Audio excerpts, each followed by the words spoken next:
Viewers and students, तो questionnaires की अगली सीरीज़ में 10.15, 16, 17 और 18 इस पार्ट में हम लोग देखेंगे। ठीक है, तो फटाफट देखते हैं 10.15 क्या है। 10.15 एक रिएक्शन दी हुई है पर्टिकुलर, उसकी मैकेनिज्म दिखानी है।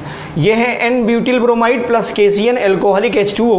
एल्कोहलिक H2O मतलब एल्कोहल के साथ वाटर मिक्सअप किया गया है, एल्कोहलिक फिलहाल है। ये क्या मिल रहा है? N butyl cyanide. N butyl cyanide मतलब पेंटेन नाइट्राइल।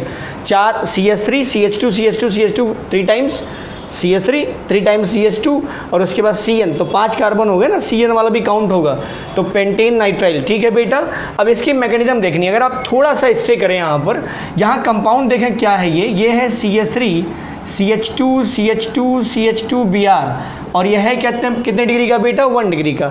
और आप जानते हैं 1 डिग्री अगर होगा तो रिएक्टिविटी SN1 SN2 के बेस पर, अगर आप देखें यहाँ पर तो Br माइनस हट रहा है और CN माइनस आ रहा है, मतलब यहाँ नाभिक स्नेही प्रतिस्थापन अभिक्रिया हो रही है। और आपको पता है कि on the basis of their order ये 2 टाइप के होते हैं, SN1 और SN2। SN1 जो है वो सिंगल या यूनिमोलिकुलर होता है, SN2 बाई मॉलिकुलर होता है। इसका ऑर्डर 1 होता है, इसका ऑर्डर 2 होता है। और एक बड़ी बात हमने बताई है आपको कि ये जो है वो 2 स्टेप मैकेनिज्म फॉलो करता है और ये सिंगल स्टेप मैकेनिज्म फॉलो करता है। ठीक है, ये 2 स्टेप मैकेनिज्म फॉलो करता है, ये सिंगल स्टेप मैकेनिज्म फॉलो करता है। इसमें जो कंपाउंड मिलता है वो रेसिमिक मिक्सचर मिलता है। Racemic mixture means if the reactant is chiral the compound is 50% L form and 50% D form. मतलब यहाँ पर जो कंपाउंड मिलेगा SN1 में वो रेसिमिक मिक्सचर मिलेगा और ऑप्टिकली इनएक्टिव होगा। जो पूरा मिक्सचर होगा ना वो ऑप्टिकली इनएक्टिव होगा, मतलब ध्रुवण आघूर्णक होगा, अर्थात PPL के जो PPL का आपका लाइन होगा, प्लेन होगा, उसको वो घुमाएगा नहीं। यहाँ आ जाओ, ये SN2 जो है वो बाई मॉलिकुलर होता है, ऑर्डर 2 होता है, लेकिन मैकेनिज्म फॉलो करती है सिंगल स्टेप में। ठीक है, और एक बड़ी बात होती है इसमें SN2 में SN2 का पूरा डिटेल हम देख चुके हैं। एल्किल हैलाइड की सीरीज़ में आप जाएंगे, वहाँ एल्किल हैलाइड में प्लेलिस्ट में आप जाएं तो वहाँ SN1 SN2 की रिएक्शंस का एक पूरा का पूरा वीडियो पड़ा हुआ है। आप पूरा डिटेल देख लीजिए तो आपको ज़्यादा समझ में आ जाएगा। हम केवल वो टॉपिक यहाँ से बताने की कोशिश कर रहे हैं जो इस रिएक्शन में हमारे लिए महत्वपूर्ण है। SN2 सिंगल स्टेप मैकेनिज्म होगी। और एक चीज़, अगर रिएक्टेंट मॉलिक्यूल में कायरलिटी आ जाती है तो यहाँ पर चूँकि यहाँ सिंगल स्टेप में होता है तो यहाँ पर एक पेंटावैलेंट स्टेज बनता है। पेंटावैलेंट स्टेज बनता है कार्बन का, पेंटावैलेंट स्टेट बनती है कार्बन की, और जिसके कारण इन्वर्जन हो जाता है। और उस इन्वर्जन को हम क्या बोलते हैं? Walden inversion. मतलब कंपाउंड अगर L फॉर्म था तो जो प्रोडक्ट मिलेगा वो D फॉर्म मिलेगा, और अगर रिएक्टेंट कंपाउंड हमारा D फॉर्म था तो प्रोडक्ट क्या मिलेगा? L form. तो जैसा रिएक्टेंट होगा उसका अपोजिट मिलेगा हमें, या उसका इनैंशियोमर्स मिलेगा हमें प्रोडक्ट में। ठीक है, हाँ, उल्टा मिलेगा। अब इनैंशियोमर्स डायरेक्ट पूरा इनैंशियोमर नहीं होगा, कारण ये है कि प्रतिस्थापन भी तो हो जाएगा। जैसे यहाँ CN लगा हुआ है, यहाँ Br लगा हुआ है, Br की जगह क्या आ जा रहा है? CN।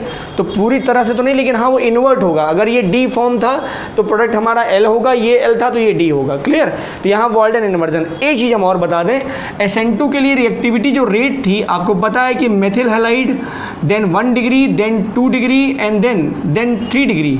मतलब मोस्ट सुटेबल जो एल्किल हैलाइड होते हैं वो मेथिल हैलाइड होते हैं, follow SN2 mechanism, then 1 degree, 2 degree and 3 degree.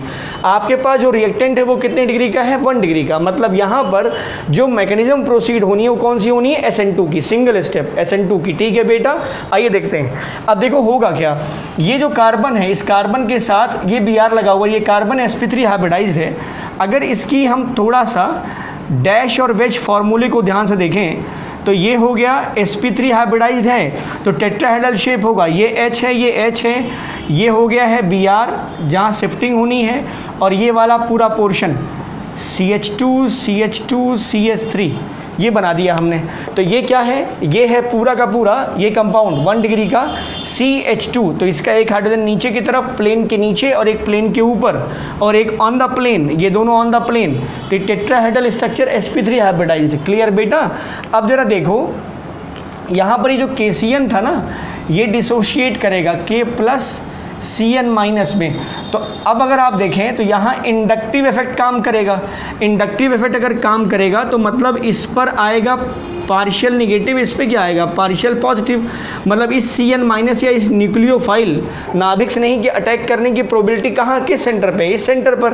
तो यहाँ ये अटैक करेगा और जो अटैक करेगा वो भी केवल बैक साइड अटैक करेगा, क्योंकि यहाँ से Br हटा नहीं है, यहाँ से Br हटा नहीं है, तो ये ओनली बैक साइड अटैक होगा, पीछे की तरफ से, पीछे की तरफ से। जबकि SN1 होता तो फ्रंट साइड और बैक साइड दोनों तरफ से अटैक होते, यहाँ पर अटैक सिर्फ बैक साइड पॉसिबल है।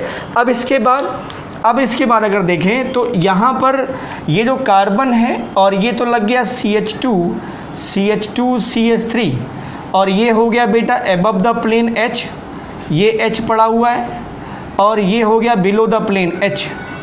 ठीक है, ये जो हाइड्रोजन है, ये जो ब्रोमीन है, वो अभी स्टार्ट हुआ है टूटने के लिए, टूटा नहीं है। ध्यान रखिए कि हमने एबव बिलो द प्लेन दिखाया है, ये एबव द प्लेन दिखाया है, और ये जो बॉन्ड दिखा रहे हैं ये जो डैश बॉन्ड दिखा रहे हैं, ये दिखा रहा है कि ये बॉन्ड जो है टूटने की अवस्था में आ गया, बट टूटा नहीं है।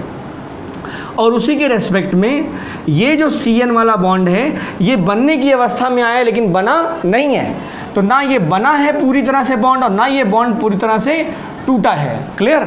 अब इस पर भी पार्शियल निगेटिव, इस पर भी पार्शियल निगेटिव। क्लियर। ये एक इंटरमीडिएट स्टेज है, ये एक इंटरमीडिएट स्टेज है। और ख़ास बात ये अनस्टेबल है, पेंटावेलेंट है, पेंटावेलेंट स्टेज है ये। देखिए आप जरा 1 2 3 4 5 वैलेंसी दिख रही है, पेंटावेलेंट स्टेज। और एक खास बात कि ये अनस्टेबल है।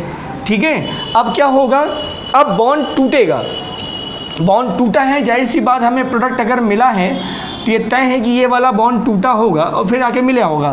तो यहाँ देखो Cn, ये कार्बन, ये CH2, ये CH2, ये CH3, this is above the plane hydrogen, ये लग गया और ये बिलो द प्लेन लग गया। अब आप देखें ज़रा, तो जो रिएक्टेंट था उसका इन्वर्ट मिला है। मतलब यहाँ पर क्या हुआ है, यहाँ हुआ है वाल्डन इन्वर्जन। यहाँ क्या हुआ है बेटा, वाल्डन इन्वर्जन। क्लियर। तो ये प्रोडक्ट मिलेगा, ये प्रोडक्ट मिलेगा। तो ये सिंगल स्टेप मैकेनिज्म है। अब अगर आप इस पर रेट देखोगे, अबक्रिया की दर, तो अबक्रिया की दर इस एल्किल हैलाइड की सांद्रता पर भी निर्भर करेगा और इस नाभिक स्नेही की सांद्रता पर भी निर्भर करेगा। ये दोनों पर निर्भर करेगा, क्योंकि ये रिएक्शन होती है स्लो स्टेप और रेट डिटरमाइनिंग स्टेप होती है स्लो स्टेप। जो अबक्रिया के दर निर्धारण का पद होता है वो स्लो होता है। तो इसमें रेट जो है वो डायरेक्टली प्रोपोर्शनल होगा N ब्यूटिल ब्रोमाइड के, और साथ में इस Cn माइनस या KCN भी लिख सकते हैं आप। ठीक है। तो रेट dx/dt, इसको हटाओगे तो कांस्टेंट आएगा 1, और ये हो गया N ब्यूटिल ब्रोमाइड, और यहाँ हो गया Cn माइनस, यहाँ पर भी पावर 1, यहाँ पर भी पावर 1। तो जो ऑर्डर है अर्थात कोटि जो है 1 + 1 = कितना हो गया 2। मतलब मैकेनिज्म कौन सी फॉलो हो रही है, यहाँ पर मैकेनिज्म फॉलो हो रही है SN2 की, और ये इसकी मैकेनिज्म है। This is the mechanism for this reaction. Okay. अगला देखते हैं बेटा 10.16। अब इसमें क्या है बेटा, SN2 प्रतिस्थापन के प्रति अभिक्रियाशीलता के आधार पर इन यौगिकों के समूहों को क्रमबद्ध कीजिए। तो इसमें 3 क्वेश्चंस हैं, पहला ये, दूसरा ये, तीसरा ये, और मेन हिंट दिया हुआ है SN2 रिएक्शंस के लिए इनको ऑर्डर में लगाना है। ठीक है। ये जो हमने लिख रखा है लैंग्वेज में, जैसा किताब में दिया है सच हमने लिखा है 2-ब्रोमो 2-मेथिल ब्यूटेन, और ये पूरा लिख दिया है। स्ट्रक्चर हमने चेंज करके बनाया है। ठीक है। अब ये पहला, दूसरा और ये तीसरा। आप देखो जरा SN2 के लिए कौन सा एल्किल हैलाइड ज़्यादा सूट करता है। तो SN2 के पैटर्न के लिए अभी इसके पहले भी हम बता रहे थे 10.15 में भी कि यहाँ पर SN2 के लिए सबसे पहले methyl halide will be more reactive, then 1 degree, then 2 degree and then 3 degree. ये पैटर्न याद रखो SN2 के लिए। उसके बाद आप खुद चूज़ कर सकते हैं इसमें। ठीक है। स्ट्रक्चर केवल बनाना है और उसके बाद उनके क्रम को लगा देना है। हाँ, थोड़ा सा केस कहीं ध्यान रखिएगा। आइए देखते हैं। देखो जरा, 2-ब्रोमो 2-मेथिल ब्यूटेन, 1 ब्रोमो पेंटेन और 2 ब्रोमो पेंटेन। तो पहले इनका स्ट्रक्चर डिसाइड कर लो। अब देखो जरा, हमने लगा रखा है CH3 CH2 CH2 CH2 CHBr। मतलब ये क्या है, दिस इज 1 ब्रोमो पेंटेन, ये 1 ब्रोमो पेंटेन है। ये 2 ब्रोमो पेंटेन है, दिस इज 2 ब्रोमो पेंटेन। और ये क्या है, 2 ब्रोमो 2 मेथिल 1 2 3 4, तो 2 ब्रोमो 2 मेथिल ब्यूटेन। क्लियर? ये कितने डिग्री का बेटा? CH2Br, this is 1 degree. ये कितने CHBr है ना, 2 डिग्री है। और ये CBr, मतलब इधर भी कार्बन, ये 3 डिग्री का। तो सिंपल पैटर्न है। तो ये more reactive for towards SN2, ये लेस रिएक्टिव और ये लीस्ट रिएक्टिव। क्लियर? इधर आ जाओ। 1 bromo 3 methyl butane, 2 bromo 2 methyl butane, 2 bromo 3 methyl butane. ठीक है बेटा, फिर से जरा स्ट्रक्चर ड्रॉ कर लो। अब देखो ये है 1 2 3 4, तो 3 मेथिल 1 ब्रोमो ब्यूटेन, 3 मेथिल, ये 1 ब्रोमो ब्यूटेन, यही वाला कंपाउंड है। यहाँ 1 2 3 4, 1 2 3 4, मतलब 3 मेथिल, ये है this one, 2 bromo 3 methyl butane. और ये क्या है बेटा? 1 2 3 4, मतलब 2 ब्रोमो 2 मेथिल ब्यूटेन। ये है स्ट्रक्चर। डिग्री फिर से डिसाइड करो। CH2Br 1 degree, CHBr 2 degree, CBr 3 degree. Reactivity फिर से वही, ध्यान रखना ये क्रम नहीं है, क्रम ये वाला है जो हमने स्ट्रक्चर बनाया है। ये क्वेश्चन था, इसके क्रम को हमने सेट कर दिया है। ठीक है, डिग्री बेसिस पर 1 डिग्री 2 डिग्री एंड 3 डिग्री, यही मैच कर रहा है। अब इधर आ जाओ। 1 bromo butane, 1 bromo 2 di methyl propane, 1 bromo 2 methyl butane और 1 ब्रोमो 3 मेथिल ब्यूटेन। अब देखो जरा ये क्या है? दिस इज 1 ब्रोमो ब्यूटेन, यही कंपाउंड है। ठीक, 1 ब्रोमो। खासियत ये है कि ये भी 1 ब्रोमो, ये भी 1 ब्रोमो, ये भी 1 ब्रोमो, मतलब सब के सब क्या हैं? 1 डिग्री। सब के सब क्या है बेटा? 1 डिग्री। अब ये तो थोड़ा अलग हो गया, क्योंकि ये तो सेटिंग नहीं है इसमें, सबके सब 1 डिग्री के हैं। ये भी 1 डिग्री, ये भी 1 डिग्री, ये भी 1 डिग्री, ये भी 1 डिग्री। लेकिन अब जरा देखना यहाँ पर कि कौन सा सेंटर 1 डिग्री वाले में ज़्यादा बल्कियर है। आप जानते हैं कि ये जो SN2 है ना, SN2, ये सिंगल स्टेप मैकेनिज्म क्यों फॉलो करता है? क्योंकि जो इसमें कार्बोकैटायन बनता है वो लेस स्टेबल होता है, बहुत कम अस्थायी होता है। जबकि SN1 वाला 2 स्टेप क्यों होता है? क्योंकि वहाँ का जो कार्बोकैटायन होता है वो ज़्यादा अस्थायी होता है। इसलिए पहले स्टेप में कार्बोकैटायन का फॉर्मेशन होगा, फिर दूसरे स्टेप में नाभिक स्नेही का आक्रमण होता है। तो अगर स्टेबल कार्बोकैटायन बन रहा है तो मैकेनिज्म SN1 की तरफ प्रोसीड होती है, और अगर कम अस्थायी या लेस स्टेबल कार्बोकैटायन बन रहा है तो मैकेनिज्म SN2 की तरह प्रोसीड होती है। हम फिर से बता रहा हूँ आपको कि SN1 रिएक्शन में वो एल्किल हैलाइड ज़्यादा प्रोसीड करेंगे जिसमें ज़्यादा स्टेबल कार्बोकैटायन बनेगा, और SN2 रिएक्शंस वो एल्किल हैलाइड फॉलो करेंगे जो कम स्टेबल कार्बोकैटायन बनेगा, या जहाँ कार्बोकैटायन बहुत कम स्टेबल हो या रिएक्शन में बने ही ना पाए। ठीक है, इंटरमीडिएट फॉर्म में, तो वो SN2 मैकेनिज्म फॉलो करेगा। इस केस में अगर हम देखें थर्ड वाले में, तो यहाँ पर क्या हो रहा है? सब के सब एल्किल हैलाइड हैं, सब के सब 1 डिग्री एल्किल हैलाइड हैं। अब अगर आप जानते हैं कि 3 डिग्री कार्बोकैटायन जो होता है, मतलब मोस्ट बल्कियर होता है, 3 डिग्री को ध्यान से देखें, C+ होता है, इधर भी एल्किल, इधर भी एल्किल, इधर भी एल्किल, तो ये ज़्यादा स्टेबल कार्बोकैटायन होगा। ऐसा हुआ क्यों? क्योंकि नंबर ऑफ एल्किल ग्रुप बढ़ गए। नंबर ऑफ एल्किल ग्रुप क्या हो गए बेटा? बढ़ गए। मतलब अगर बल्कियर कंडीशन बढ़ती है, सिंपल याद रखो, बल्कियर कंडीशन बढ़ती है तो कार्बोकैटायन की स्टेबिलिटी बढ़ेगी, और कार्बोकैटायन की स्टेबिलिटी बढ़ेगी तो मैकेनिज्म SN2 के बजाय क्या होगा? SN1। समझ रहे हैं आप? अगर कार्बोकैटायन स्टेबल होगा तो SN1 बनेगा, SN1 रिएक्शन प्रोसीड करेगी। अब इसमें SN2 की बात हम कर रहे हैं, तो अगर कोई एल्किल हैलाइड किसी तरीके से स्टेबल हो रहा है, मतलब वहाँ नंबर ऑफ एल्किल ग्रुप ज़्यादा बन रहे हैं, ज़्यादा ऐड हो रहे हैं, या बल्कियर नेचर या बल्की नेचर ज़्यादा बन रहा है, तो स्टेबिलिटी बढ़ेगी, और स्टेबिलिटी बढ़ेगी तो मैकेनिज्म SN2 कम हो जाएगा, SN1 ज़्यादा हो जाएगा। फिलहाल हमें बात सिर्फ करनी है SN2 के लिए। तो यहाँ देखो, ये भी 1 डिग्री का, लेकिन ये लेस बल्कियर है, तो सबसे पहले अगर SN2 के लिए कोई जाएगा तो वो ये जाएगा। ये मेथिल ग्रुप आ रहा है लेकिन अभी इसके डिस्टेंस में दूर है, तो ये उसके बाद यहाँ थोड़ा CH3 मतलब बल्की ग्रुप इस कार्बोकैटायन की तरफ नज़दीक जा रहा है, तो ये SN1 फॉलो करने लगेगा बजाय SN2 के।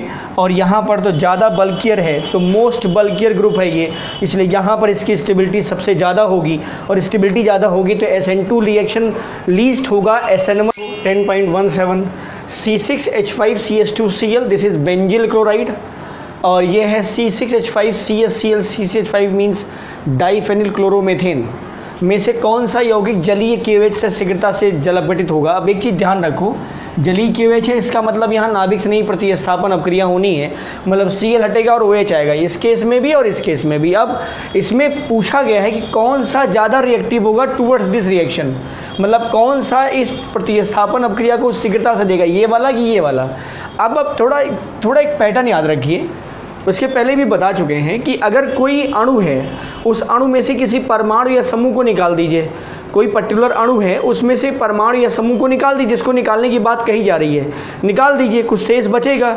अब ये अगर शेष बचा भाग, ये अगर शेष बचा भाग ज़्यादा स्थायी होता है, ये जो बच रहा है बेटा, उस अणु में से परमाणु या समूह के निष्कासन के बाद जो शेष बचा भाग है, अगर वो ज़्यादा स्थायी है तो जो उसका अणु होता है, मतलब ये हटाने से पहले ये ज़्यादा क्रियाशील होता है, मतलब ये अणु चाहेगा कि अपने इस पार्ट को निकाल दे और जल्दी से यहाँ पर ये स्थायी वाला इंटरमीडिएट, ये जो बचा हुआ भाग हो ज़्यादा स्थायी है इसलिए ज़्यादा बन जाए, तो ये अणु ज़्यादा क्रियाशील होगा। तो सिंपल, किसी अणु से किसी परमाणु या समूह के निकालने के बाद यदि शेष बचा भाग ज़्यादा स्थायी होता है तो उसका अणु ज़्यादा क्रियाशील होता है। अब जरा इसका स्ट्रक्चर अगर देखो आप ध्यान से, तो ये है बेंजिल क्लोराइड C6H5CH2Cl, ये लगा रहे हैं H, ये हो गया Cl। अब इस केस को ज़रा देखो, ये डाइफेनिल क्लोरोमेथेन यहाँ हो गया, ये Cl हो गया, ये हो गया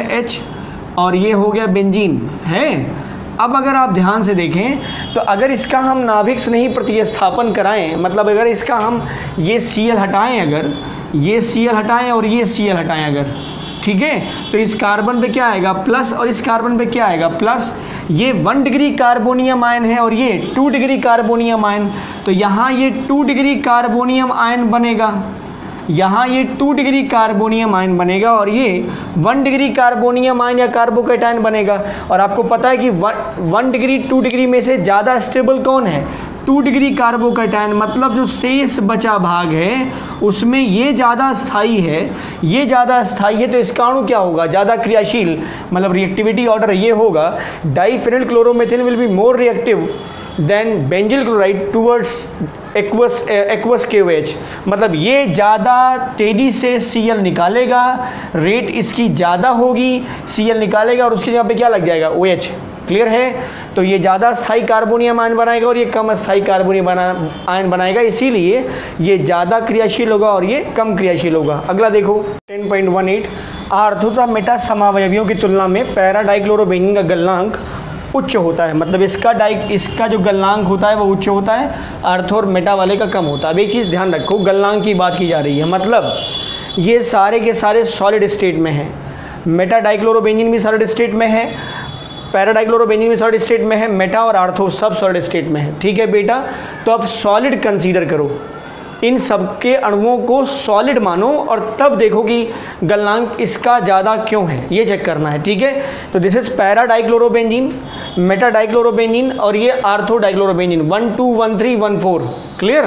अब इसमें अगर आप देखें तो यहाँ पर सिमेट्रिसिटी ज़्यादा है, सममितता ज़्यादा है, जिसके कारण जो ठोस जो बनेगा उसमें जब अणु एक लीनियर फॉर्म में होंगे तो वहाँ कॉम्पैक्टनेस ज़्यादा हो जाएगी, मतलब जो ठोस की संरचना बनेगी, जैसे ये देखो ना, तो एक प्लेट लाइक है और इसमें जो Cl है वो दोनों Cl एक दूसरे वाले अणु के साथ इंटरैक्ट तो होंगे और वो दूर होंगे, जबकि यहाँ पर ये दूसरे वाले अणु के साथ उतना ज़्यादा कॉम्पैक्ट नहीं हो पाएगा, और यहाँ पर भी वही बात है, समझ रहे हैं आप। तो इसमें अगर आप देखें तो कॉम्पैक्टनेस ज़्यादा है, लीनियर स्ट्रक्चर होने के नाते इसमें सघनता ज़्यादा होगी, और जब सघनता ज़्यादा होगी तो इसको हम कह सकते हैं इसकी संकुलन या इसके क्रिस्टल ठोस की जो संकुलन दक्षता है वो ज़्यादा होगी, इसकी कम होगी और इसकी और भी कम होगी। तो इस बेस पे अगर आप देखें तो इसका गलनांक सबसे ज़्यादा होगा, क्योंकि ठोस के क्रिस्टल में अगर पैकिंग ज़्यादा है, सघनता ज़्यादा है, तो उसको द्रव अवस्था में बदलने के लिए ज़्यादा ताप देने की आवश्यकता पड़ेगी, अर्थात इसका गलनांक सबसे ज़्यादा होगा और इसका गलनांक सबसे कम होगा। क्लियर है? इसका गलनांक सबसे ज़्यादा, इसका गलनांक सबसे कम। रीज़न वही, यहाँ संकुलन दक्षता बहुत परफेक्ट है और यहाँ संकुलन दक्षता बहुत परफेक्ट नहीं है, तो इसमें संकुलन दक्षता ज़्यादा होने के कारण पैरा डाइक्लोरोबेंजीन का जो गलनांक है वो मेटा और आर्थो वाले से कहीं ज़्यादा होता और सबसे कम होगा मेटा वाले का। क्लियर?